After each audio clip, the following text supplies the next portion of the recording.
اور ناظرین، نگراں وزیر اعظم جناب انوار اللہ کاکڑ صاحب جس طرح سے کہہ رہے ہیں کہ جو بھی نئی حکومت فارم کرتا ہے اس کے لیے سب سے جو بنیادی چیلنج ہوگا وہ ملک کی جو معاشی صورتحال ہے اسے اور جو معاشی چیلنجز ہیں اس سے نمٹنا ہوگا. کس طرح سے نمٹے گی؟ اور جو یہ پاور شیئرنگ فارمولا ڈسکس کیا جا رہا ہے جن جماعتوں کی جانب سے جن کے پاس کلیئرلی اس وقت تک کے جو اطلاعات ہیں جو نتائج ہیں ان کے مطابق تو ان کے پاس مینڈیٹ نہیں ہے، لیکن اگر مینڈیٹ نہیں ہے آپ کے پاس، اوریجنل مینڈیٹ نہیں ہے، ایک فیک مینڈیٹ ہے، تو اس پر آپ کی انٹرنیشنل ایکسیپٹنس کس طرح سے ہو پائے گی؟ کتنے چیلنجنگ اس حکومت کے لیے ہوں گے؟ اور ایک پی ڈی ایم طرز کی حکومت کیا اب اس بار عوام کو ڈیلیور کیا کر سکے گی؟ کیونکہ پچھلی بار تو بالکل ایک فیلئر کے طور پہ دکھائی دی. مفتاح اسماعیل صاحب سابق وزیر خزانہ اس وقت ہمیں جوائن کر چکے پروگرام میں. مفتاح صاحب السلام علیکم، بہت شکریہ ہمیں جوائن کرنے کے لیے. مفتاح صاحب سب سے پہلے تو بتائیے الیکشنز میں ہوا کیا ہے؟ جس قسم کے نتائج سامنے آئے ہیں، آپ اس طرح کے نتائج توقع کر رہے تھے؟ نہیں، سچی بات یہ ہے کہ میں نے ایک آدھ پول کی بات اس حساب سے تو کافی کچھ تھی، لیکن بات جو رپورٹ آتے رہے اس پول میں ایسا صاحب کی اتنی اچھی پوزیشن نہیں ہے پنجاب میں، تو میں ایکسپیکٹ کر رہا تھا کہ مسلم لیگ کی پنجاب میں کافی زیادہ سیٹیں ہوں گی، لیکن ٹرنز آؤٹ کہ خان صاحب کی پارٹی جو ہے turn out to be the single largest party. پر میاں صاحب کو تو مفتاح صاحب with all the apparent support جو کہ نظر آ رہا تھا، جس طرح کے ان کے لیے گراؤنڈ سیٹ تھا، ایک لیول پلینگ فیلڈ بھی کہا جاتا کہ ساری میسر ہی انہی کو ہے. How did he fail to win elections this time? مطلب آن گراؤنڈ سچویشن اسیس نہیں کر پائے؟ دیکھیے، بہت سارے عوامل ہیں، ان ہائنڈ سائڈ یہ چیزیں نظر آتی ہیں. اگر 17-18 مہینے آپ 25% سے انفلیشن ہوگا اور 9 کروڑ لوگ غربت کے نیچے ہوں گے تو وہ اس کا افیکٹ تو آئے گا. میاں صاحب نے کوشش کی کہ وہ 13 اور 17 کے درمیان کی بات کرتے رہیں، لیکن 13 کو 11 سال ہو گئے اور 17 کو 7 سال ہو گئے، تو لوگوں کو 22 یاد ہے. اور لوگوں کو ابھی کی بھی جو مہنگائی ہے، کیونکہ یہ کیئر ٹیکر حکومت کافی ان کے ساتھ تھی، تو ابھی کی جو مہنگائی ہے وہ بھی مسلم لیگ کے کھاتے میں آئی ہے، اور جو بھی مسائل ہیں تو اس لیے ایک تو عوام کا مہنگائی کے خلاف ووٹ تھا. آئی تھنک میاں صاحب اب اگر آج 35% سے 35 سال سے کم عمر 70-60% پاکستانی ووٹر ہے، اور وہ دیکھتا ہے کہ جب اس کی تو ساری زندگی میں اس نے میاں صاحب کو ہی دیکھا ہے. جب میاں صاحب آئے، شہباز صاحب آئے، یہاں پہ چیف منسٹر آ گئے، وہاں پہ پرائم منسٹر آ گئے، اس کے اندر اوبیسلی 10 سال وہ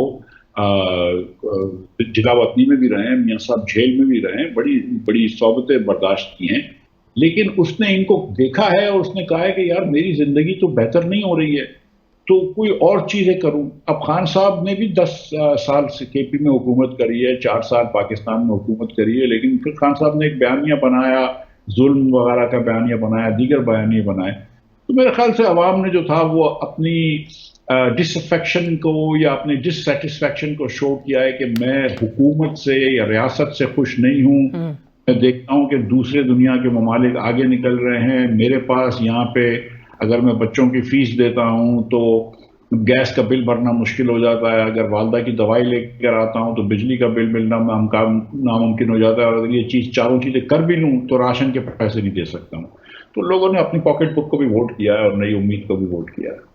رائٹ. بٹ مفتاح صاحب جہاں پر 2 سال میں جو سچویشن دیکھی، ایک پی ڈی ایم حکومت جو ہے ایک حکومت کو گھر بیچ کے قائم کی گئی، آپ بھی اس کو انیشلی تو اس کے وزیر خزانہ تھے، لیکن جس قسم کا آپریشن، جس قسم کی توڑ پھوڑ، جس قسم کی ڈسٹربنس کریٹ ہوئی، وہ بھی تو ایک ظلم تھا. نہیں، دیکھیں، پی ڈی ایم کی حکومت جو آئی ہے ووٹ آف نو کانفیڈنس سے، تو پوری دنیا میں ہوتا ہے. انگریزوں کے اندر، برٹش کے اندر 3 حکومت اس بار چینج ہوئی ہیں. مارگریٹ تھیچر اپنے ووٹ آف نو کانفیڈنس سے ہار گئی. خان صاحب کے اس بیانے سے تو میں بالکل اتفاق نہیں کرتا ہوں کہ کوئی فورن کنسپریسی تھی وغیرہ وغیرہ. لیکن پی ڈی ایم کی حکومت نے یہ جان کے لیا تھا کہ یہ مشکل فیصلے کرنے ہوں گے اور ہم کریں گے، لیکن پھر وہ بیچ میں اپنی راہ کھو دی انہوں نے.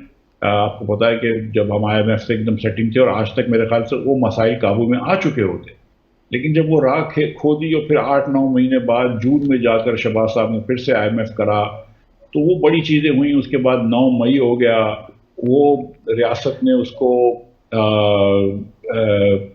ایک ریاست پہ حملہ لیا اور پتہ نہیں اور کس طرح لے سکتے ہیں اس کو. اور تو بہت ساری چیزیں ہوئی ہیں. غلطیاں میرے خیال سے خان صاحب سے بھی کافی ہوئیں, غلطیاں دوسری طرف سے بھی ہوئیں, لیکن آج جو ان تمام غلطیوں کا جو نقصان ہے وہ پاکستان کے عوام پہ ہوا, اور پھر یہ پاکستان کے عوام نے اپنا غم غصے کا اظہار کیا. رائٹ. اور مفتاح صاحب, تمام خان صاحب سے بھی اگرچہ غلطیاں ضرور ہوئی ہوں گی, لیکن جو میکرو اکنامک جو میکرو فنڈامنٹلز ہیں وہ جس طرح سے فلیش کر رہے ہیں, جس طرح کے الارمنگ ایک پکچر شو کر رہے ہیں, چاہے وہ آپ کا انفلیشن ہو, چاہے وہ آپ کا گروتھ ہو, چاہے وہ آپ کا ڈیٹ ہو, تمام صورتحال جو ہے وہ تو بظاہر نظر آ رہا ہے کہ حکومت کے بس کی جو ہے وہ کنٹرول کرنے کی بات اب رہی نہیں. اور پی ڈی ایم کا جو ایک تجربہ تھا جو کہ ایک ریسیپی آف ڈیزاسٹر سمجھا جاتا تھا, وہ اب دو سیاسی جماعتیں بیٹھ کے وہ پھر اس قسم کی ایک پاور شیئرنگ فارمولے کی بات کر رہی ہیں. You think it will be easy for them this time, جو کہ پہلے نہیں ڈیلیور کر سکے؟ مطلب امید تو یہی ہے کہ اللہ کرے وہ کچھ بہتری لا سکیں. کیسے لے کر آئیں گے مفتاح صاحب؟ دیکھیے, جو اس وقت پاکستان کو جو سب سے بڑا اسٹیپ لینا ہے معاشی فیلڈ میں وہ ہے ایک آئی ایم ایف سے اگریمنٹ کرنا. وہ تو سب سے پہلے ان کو کرنا ہوگا. اور یہ کیسے, قطع کلامی کی معافی, لیکن یہ کیسے اپروچ کریں گے آئی ایم ایف کو, جو کہ ہمیں آلریڈی کہا جا رہا ہے کہ we're still paying for the past sins, they're making us pay for the past sins.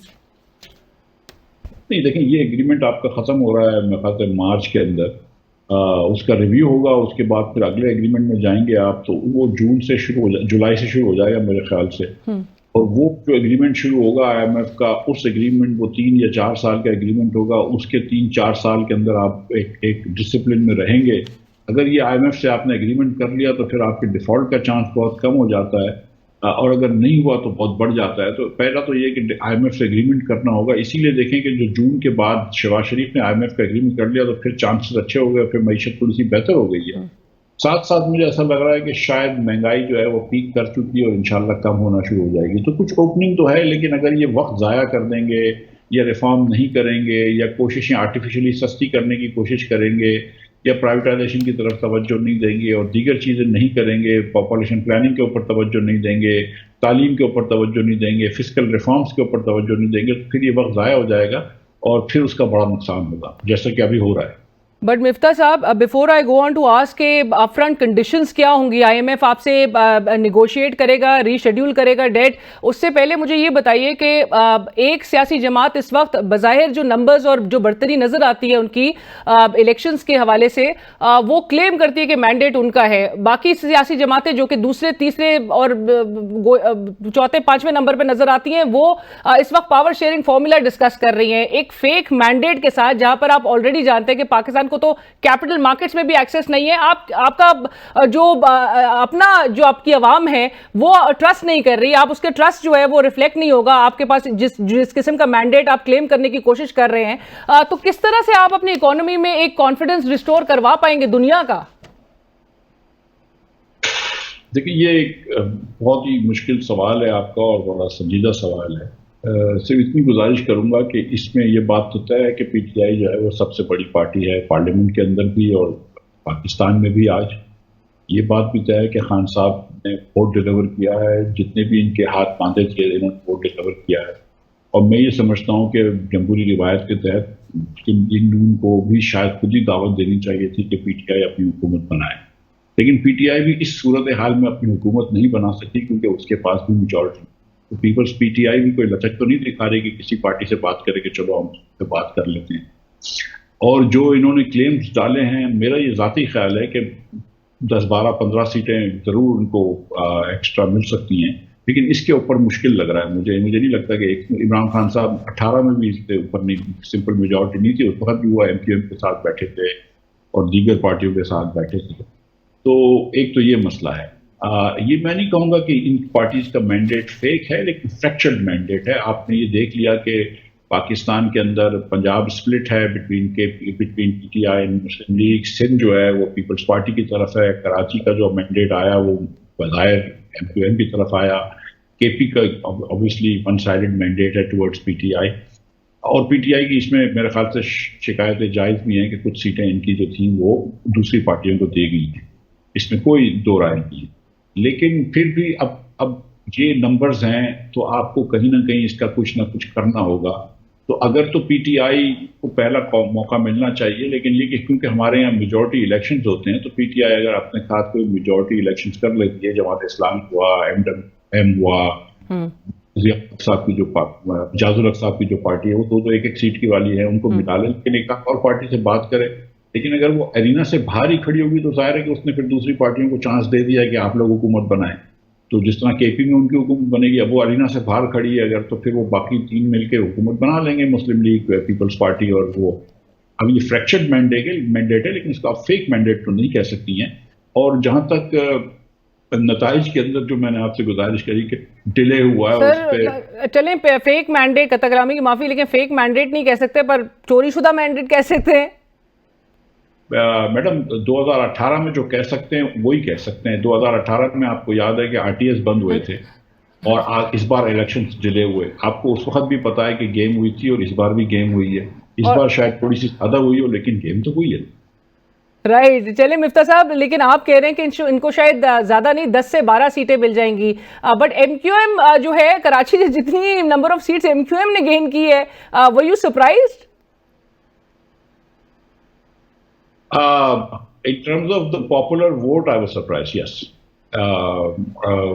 Yes, I was surprised. I was surprised. میں سچی بات ہے کہ I was surprised, yes. اور آج جس طرح سے حافظ نعیم صاحب نے اپنی سیٹ چھوڑی ہے, did this surprise you as well? دیکھیے, حافظ نعیم صاحب اور جماعت اسلامی کو لوگ کہتے ہیں نا کہ پاکستان کی واحد جمہوری پارٹی ہے اور وہی بار بار الیکشنز بھی کرواتی ہے اور کرتی ہے. تو حافظ نعیم صاحب نے اب تو سیٹ اپنی بالکل دے دی. میں سمجھتا ہوں کہ بڑے عزت دار آدمی ہیں, وہ پروقار آدمی ہیں اور انہوں نے اپنی عزت کا ایک اپنی غیرت کا مظاہرہ بھی کیا. ساتھ ساتھ میں یہ بھی بات تسلیم کرتا ہوں کہ تاج الحق صاحب نے دیکھو کہا کہ ذمہ قبول کری, عوام کا مینڈیٹ ہے اور پارٹی کے عہدے سے استعفیٰ دے دیا. اسی طرح جہانگیر ترین صاحب نے بھی اپنی شکست ایکسیپٹ کری اور پارٹی کے عہدے سے استعفیٰ دیا, سیاست سے بھی علیحدگی اختیار کر لی. اور یہی دیکھیں, اسی طرح خواجہ سعد رفیق نے اپنی ہار جو ہے وہ اس وقت مان لی تھی جب سے فارم 47 نکلا بھی نہیں تھا, شام کو انہوں نے اپنا مبارکباد دے دی تھی لطیف کوسا سے. تو یہ لوگ بڑے لوگ ہیں اور یہ بڑے ان کے جوتوں میں پیر رکھنا بڑی مشکل ہے. یہ بڑے لوگ ہیں. اور مفتاح صاحب, مزید لوگوں کو بڑے پن کا مظاہرہ آپ کے خیال میں کرنا چاہیے, گریسفلی انویسٹیگیٹ کرنے کے لیے معاملے کو اوپن کر دینا چاہیے؟ میں نے یہ پہلے بھی کہا ہے کہ میری نگاہ میں اگر میاں نواز شریف اس دن جب انہوں نے تقریر فرمائی تھی اور یہ کہتے کہ چلو پہلے اگر پی ٹی آئی کو حکومت بنانی ہے تو وہ بھی کوشش کریں, ہم ان کو دعوت دیتے ہیں, ہم نہیں بنا رہے, آپ پہلے کوشش کر لیں. اور دوسری مور امپورٹنٹلی حکومت تو چلو پی ٹی آئی اگر پہلے ہی آ کے کہتے ہیں کہ ہم کسی سے نہیں کریں گے بات تو پھر ان کی نہیں بن سکتی, لیکن مور امپورٹنٹلی اگر میاں صاحب کم از کم اور لوگوں کی سیٹ کرنی تو اپنی سیٹ کا یہ کہہ دیتے کہ اگر یاسمین راشد صاحبہ کو اس بات پہ آبجیکشن ہے کہ میں جیتا ہوں تو چلو اس کو بھی کھول لیتے ہیں. تو وہ میرے خیال سے میرے نظر میں ان کی عزت بہت بڑھ جاتی. لیکن بہرحال انہوں نے جو بھی بہتر سمجھا. لیکن آپ دیکھیں کہ عموماً ہمارے جو پائے کے سیاسی لیڈران ہیں بشمول عمران خان صاحب کے, وہ اس قسم کے ایکٹس آف میگنانیمیٹی دکھاتے نہیں ہیں. تو کوئی میاں صاحب ارگونین نہیں ہیں, خان صاحب بھی ایسی چیزیں نہیں کرتے تھے. اور اپیرنٹلی کہیں تو ان کی ویسے جو کور کمیٹی کے افراد ہیں وہ کہہ رہے ہیں کہ ہم کسی پارٹی سے جو ہے وہ اس میں شامل ہوں گے, کسی کے ساتھ ان کا رابطہ جو ہے وہ ہو بھی رہا ہے. کچھ ان کے رہنما کہہ رہے ہیں کہ جی ہم اپوزیشن میں کردار ادا کریں گے, which is also equally important. But Miftah صاحب, آپ کی موومنٹ جو تھی ری امیجننگ پاکستان کی, اس پلیٹ فارم سے آپ نے کافی ایمفیسائز اسی بات پہ کیا کہ پاور اسٹرکچر کے تمام اسٹیک ہولڈرز کو ایک ساتھ ملک کو آگے لے کر بڑھنے کی بات کی جائے. اب now from this moment onwards, how are you reimagining Pakistan, sir? دیکھیے, ہماری تو خواہش تھی کہ الیکشن سے پہلے سب پاور اسٹیک ہولڈرز جو ہیں وہ آپس میں بیٹھ جائیں, رولز آف دا گیم طے کر لیں تاکہ یہ جو الیکشن کے نتائج رکیں اس میں کوئی مسئلہ ہی نہ ہوتا, اور اس کے بعد یہ بھی پتا ہوتا کہ کرنا کیا ہے اس الیکشنز کے بعد. اور لیکن یہ نہیں ہو سکا. لیکن اب بھی چلو الیکشنز ہو گئے, اب بھی یہ لوگ سب ساتھ بیٹھ جائیں. میں نے تو پہلے دن یہ خواہش کی کہ اظہار کیا تھا کہ کیونکہ پی ٹی آئی کے پاس بھی اس وقت 90-95 سیٹیں ہیں, چلو 10-15 اور بھی دے دیتے ہوئے تو 110 ہو جائیں گی, وہ بھی حکومت نہیں بنا سکے گا. 120 بھی ہو جائیں پھر بھی حکومت نہیں بنا سکتے. تو سب مل جائیں اور اگر 2 سال کی نیشنل گورنمنٹ بنا لیں. اس وقت آپ کو IMF سے اگریمنٹ کرنا ہے, کچھ بڑے مسئلے, بڑے فیصلے کرنے ہیں آپ کو, اکانومی کے حوالے سے, نجکاری کے حوالے سے, NFC کے حوالے سے. اگر سب مل کر 2 سال کی حکومت بنائیں اور یہ بولیں کہ ہم 2 سال کے اندر جو کانسٹیٹیوشنل ریفارمز ہیں وہ بھی کریں گے, اس 2 سال کے پیریڈ کو ایک کانسٹیٹیوشنل کنونشن سمجھے اور اس کے بعد ایک نئے انتخابات میں چلے جائیں کہ جہاں پہ PTI کو بلہ مل جائے, میاں صاحب کو شیر مل جائے, زرداری صاحب کو تیر مل جائے, تو اس کے بعد الیکشنز کروا لیں پھر سے 2 سال بعد. اور 2 سال اگر مل کر بیٹھ جائیں آپس میں, یہ نہیں کہ ہم ایک دوسرے کے وہ دوست ہو گئے, لیکن اس وقت یہ سمجھ رہے ہیں کہ یار یہ اس وقت بڑا ضروری ہے تو یہ کر لیں. اگر 2 بھائی آپس میں ناراض بھی ہوتے ہیں لیکن اگر والدہ اگر ان کی ہسپتال ہوتی ہے تو دونوں پہنچ جاتے ہیں نا ہسپتال. تو اس طرح اگر اس وقت پاکستان کو ضرورت ہے تو دونوں بیٹھ جائیں. مطلب آپ سمجھتے ہیں مفتاح صاحب, عمران خان صاحب جن پہ 200 سے زائد جو ہے وہ کیسز ڈال دیے گئے, 31 سال کی جیل کی سزا جو ہے وہ سنا دی گئی, سب کچھ الیکشن سے 1-2 ہفتے پہلے سب کچھ ہوا, do you think he will be willing to sit in the national government, اور ان کی کیسز نہیں ختم ہو جانے چاہیے پر اس سے پہلے؟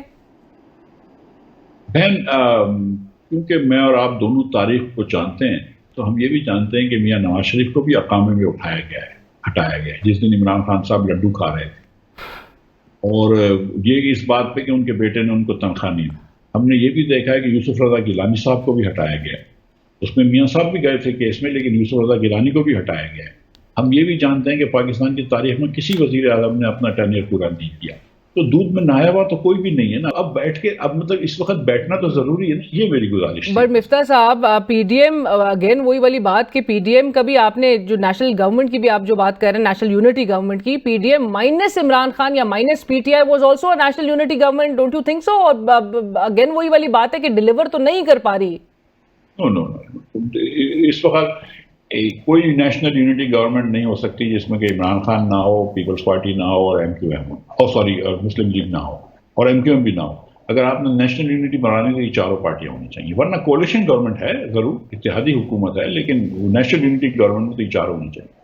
رائٹ. اچھا مفتاح صاحب, اب وہ جو کنڈیشنز تھیں جو ہم بات کر رہے تھے پہلے بھی IMF کے حوالے سے, اب کیا کس چیز کے لیے اب لوگوں کو تیار, ڈار صاحب تو پہلے بھی بول چکے تھے یہ بات کہ عوام کو کمر کس لینی ہوگی, اب کس قسم کی کنڈیشنز جو ہے وہ امپوز کی جائیں گی اور عوام جو ہے وہ اس کے اوپر کتنا ملبہ مزید آئے گا, کتنا مہنگائی کا بوجھ آنے والا ہے؟ بہن یہ مجھے نہیں پتا کہ کس قسم کی کنڈیشنز امپوز کی جائیں گی, لیکن میرا یہ خیال ہے کہ بجٹ ڈیفیسٹ کو کم کرنے کی, پرائیویٹ سرپلس کی بات کریں گے, کچھ نئے سیکٹرز کو ٹیکس لگانے کی بات کریں گے, ایسی چیزیں کریں گے میرے خیال سے, اور کچھ ریفارمز کی بات کریں گے جس میں نجکاری بھی شامل ہوگی. رائٹ. اور جو کہ منشور بھی نظر آ رہے ہیں, بٹ یہ سب الگ الگ منشور پہ الیکشنز لڑی ہیں مفتاح صاحب, یہ کتنا پرابلمٹک ہوگا ان پارٹیوں کو اپنے اپنے منشور سے پیچھے ہٹنے کا, کیونکہ ایک ہیں جو کہ مفت گھر کی بات کرتے ہیں, ایک ہیں جو فری بجلی جو ہے وہ عوام کو دینے کی بات کرتے ہیں, ایک جماعت ہے جو کہ پریزیڈنشل سٹائل گورنمنٹ چلانے کی بات کرتے ہیں کہ ڈائریکٹلی پرائم منسٹر جو ہے وہ عوام کے ووٹوں سے الیکٹ ہو. تو آپ کو لگتا ہے کہ یہ اپنے اپنے موقف سے پیچھے ہٹیں گے اور کوئی ایسا فارمولا طے ہو پائے گا کہ جس سے عوام کو صحیح معنوں میں ریلیف ملتا ہوا دکھائی دے؟ منشور تو وہی ہوگا اس بار بھی جس طرح پچھلی مرتبہ پچھلے ادوار میں ہوتا رہا ہے کہ منشور پارٹیاں جو ہیں وہ اپنے سیاسی دفتر پر رکھ کے آتی ہیں.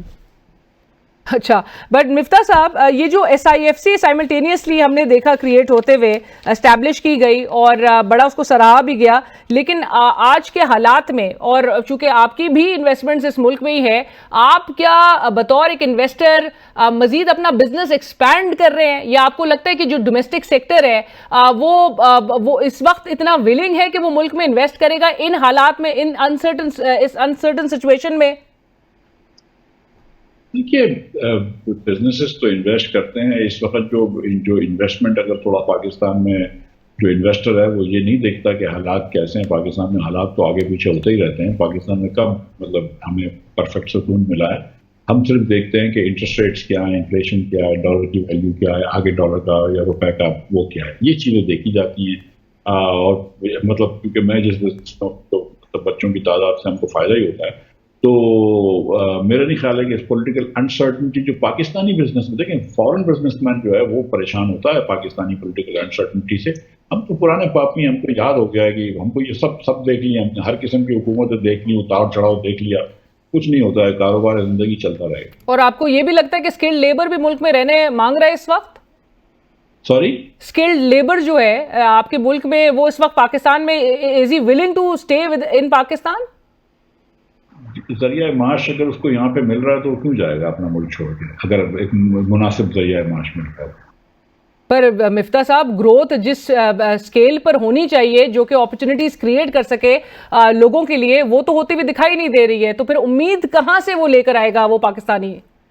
دیکھیں، اس سال تو اگلا سال تو گروتھ کا نہیں ہوگا، یہ بات آپ کی درست ہے، لیکن باہر جانا بھی اتنا آسان تو نہیں ہے. اس سال تو میرے خیال سے حکومت کا اولین کام جو ہونا چاہیے وہ مہنگائی کو کم ہونا چاہیے. پھر اگلے سال گروتھ آ جائے گی. گروتھ پاکستان جیسی معیشت میں لانا جہاں پہ 2-2.5% سے پاپولیشن بڑھی، اتنا مشکل نہیں ہوتا. اصل جو مسئلہ ہے وہ انفلیشن کنٹرول کرنا ہے، جو میرے خیال سے انشاءاللہ اگلے سال سے اس سال سے ہو جائے گا، تو اس کے بعد پھر آپ گروتھ کی بات کر سکتے ہیں. اور مفتاح صاحب، جو ایک بنیادی وجہ بھی سمجھی جاتی ہے وہ امپورٹ لیٹ کیونکہ ہماری گروتھ ہے، اس کو بھی اس کا ایک بگاڑ کا ذمہ اس کو دیا جاتا ہے. تو یہ کب تک، ابھی مزید کتنے دہائیوں تک ہم اسی پیٹرن پہ چلیں گے؟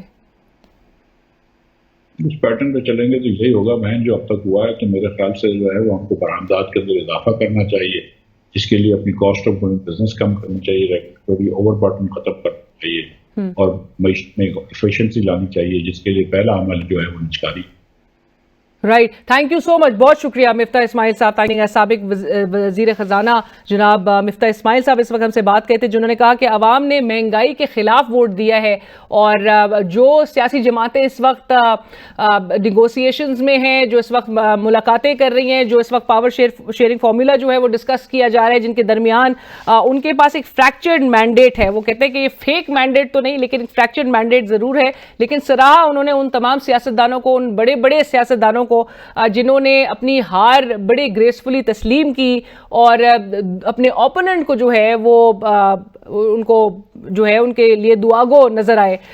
سیاست سے کچھ لوگ الگ علیحدگی اختیار کرتے ہوئے دکھائی دیے، کچھ سیاسی جماعتیں جو کہ بہرحال قائم بھی ہمیں ہوتے ہوئے نظر آئی تھی گزشتہ سال میں، وہ بھی اب بڑی ایک انسٹیبل ایک سچویشن میں نظر آ رہی ہیں. بٹ اسی کے ساتھ ہی پروگرام کی ٹیم، علینا شکری کو اجازت دیجیے. اللہ حافظ.